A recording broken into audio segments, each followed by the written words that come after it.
diteruskan secara turun-temurun dan geraknya itu memiliki masih terikat dengan aturan-aturan dan gaya tersebut. Ya. Jadi di hari ini kita akan belajar, kemarin udah tari tradisional, jadi hari ini yaitu tari kreasi. Ada yang tahu nggak tari kreasi itu apa? Tahu Bu? Bu, tahu. Siapa nih? Bisa. Mana tahu? Bisa coba. Jadi tari kreasi itu adalah bentuk tarian hasil pengembangan, inovasi dan eksplorasi dari tari tradisional Bu. Iya betul sekali. Jadi tari kreasi itu tarian yang memiliki hasil pengembangan dan inovasi, yaitu pengembangan dari tari tradisional maupun ciptaan baru. Ya. Kemudian ada ciri utama tari kreasi, yaitu adalah kebebasan dalam menciptakan gerak, iringan musik, kostum maupun pola lantai, tetapi tetap memperhatikan estetika dan maknanya. Jadi ciri utama dari tari kreasi itu yaitu dia memiliki kebebasan dalam geraknya. Jadi dalam geraknya itu dia menciptakan gerak tersendiri. Begitu. Kemudian ada karakteristik tari kreasi. Yang pertama yaitu ada inovatif, memunculkan gerak atau konsep baru. Jadi di tari kreasi ini kita bisa menciptakan konsep atau tema yang ingin kita angkat di tari tersebut. Kemudian yang kedua yaitu kombinatif. Yaitu kombinatif itu maksudnya bisa tari kreasi itu bisa dikombinasikan dengan unsur tradisi, ya, dengan gaya yang modern. Kemudian yang ketiga ekspresif, yaitu menekankan penyampaian perasaan dan gagasan, yang dimana di ekspresif tersebut kita dapat menyampaikan pesan atau moral melalui tari kreasi yang kita buat itu. Kemudian yang keempat kontekstual, yaitu menyesuaikan tema dengan kondisi sosial, budaya atau zaman. Nah sekarang kan ini zaman modern nih, gak mungkin dong kita buat konsep atau tema tadi itu dengan konsep zaman dahulu, sedangkan sekarang sudah modern. Pasti orang bakalan kurang tertarik kalau pakai dengan konsep zaman dahulu. Jadi harus menyesuaikan kondisi sosial budayanya dan juga zaman sekarang. Kemudian yang kelima yaitu ada kreatif, yang dimana menuntut penari maupun koreografer untuk berimajinasi agar penonton itu nggak bosan lihat karya kita. Gimana nih kalau kita itu nggak kreatif? Pasti penonton itu bakalan bosan. Geraknya itu aja. Monoton Nggak ya. ada yang bervariasi gitu. Monoton ya Bu. Ya. Baik, yang selanjutnya yaitu ada jenis tari kreasi. Yang pertama, tari kreasi berbasis tradisi, yang dimana bersumber dari tari tradisional nih. Kalian tahu nggak tari tradisi yang diangkat jadi tari kreasi? Lampuan Bu. Ya, itu salah satunya Bumi Jambi ya. Ya. Jadi gerak, musik dan kostum itu dikembangkan tanpa meninggalkan akar budayanya. Jadi masih ada akar budayanya walaupun udah menjadi tari kreasi. Ya Bu.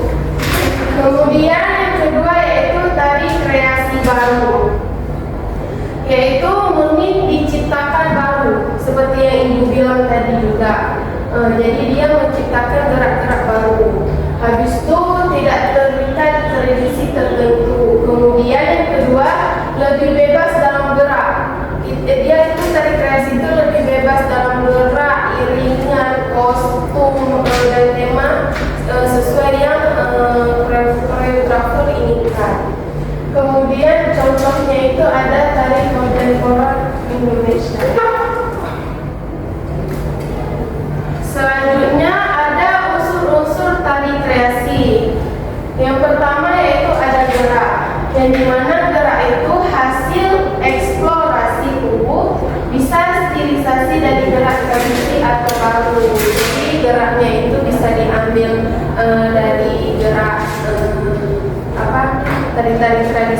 dikembangkan lagi. Kemudian musik atau iringan bisa menggunakan alat-alat musik modern ataupun tradisional ataupun juga bisa dikombinasikan keduanya.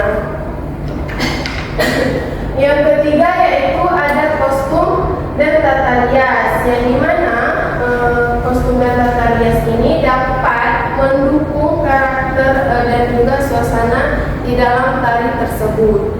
Yang keempat ada panggung dan juga properti. Jadi guna panggung dan properti ini untuk memperkuat konsep tari yang akan dibawakan oleh penari. Yang terakhir yaitu tema atau ide, yaitu pesan yang ingin disampaikan melalui tari. Jadi di tari itu pasti ada hal yang mau disampaikan oleh penari yang menarikannya.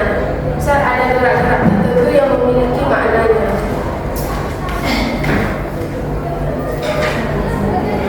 Kemudian ada tujuan tari kreasi. Nah, tujuan tari kreasi itu yaitu untuk melestarikan budaya dengan cara kreatif. Jadi walaupun tari kreasi itu udah kreasi, jadi dia itu tidak meninggalkan nilai budayanya.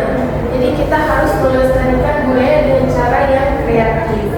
Kemudian yang kedua yaitu menjadi sarana ekspresi diri dan juga komunikasi. Jadi itu bisa jadi sarana kita untuk mengekspresikan perasaan kita dan juga sebagai alat komunikasi. Yang ketiga yaitu memberikan hiburan. Jadi kita tuh pas nonton apa misalnya nari, pasti kita terhibur, ya kan? Ya. Kemudian yang keempat yaitu mengembangkan kreativitas dan daya cipta generasi muda. Jadi dengan kita melihat atau menonton atau menggarap tari itu, kita itu bakal muncul ide-ide yang kreatif. Habis itu daya ciptanya itu meningkat selalu di generasi muda. Kemudian yang kelima yaitu menyesuaikan seni tari dengan perkembangan zaman. Seperti yang Ibu bilang tadi, kita harus menyesuaikan tema itu dengan zaman yang sekarang. Nah, jadi ini ada video tari kreasi dari Jawa. Jadi ini tari marah yang diangkat dari tari tradisi tapi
ya.